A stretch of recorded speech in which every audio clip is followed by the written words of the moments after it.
የሾለ ጊዮርጊስ ቤቱ ይኸው ፈርሳል። ኮረንዳዩ ያጥዋል ከጀርባ ይገባል። በዚህ ይኸው ያስገነባኋት ይችን ያስገነባ ሳስገነባ በዛ ጋር ገባ።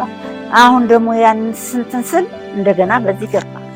ይኸው በዚህ እንደዚህ ልጄ ከሞተ ባለቤቴ ከሞቱ 5 ዓመት። ማብሰያ ቤቱና ሽንት ቤቱ አንድ አይነት ከቦታ ጥረት ነው ወይስ እንዴት ነው?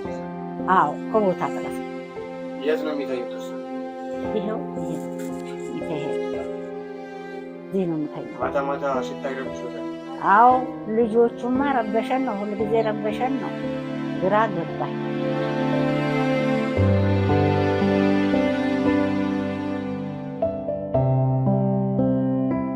እኔ የምፈልገው በቦሎኬት ከዛ እስከ ድረስ እንዲሰራልኝ። በቦሎኬት ሲሆን ሲለሰን ጎርፍ አይገባ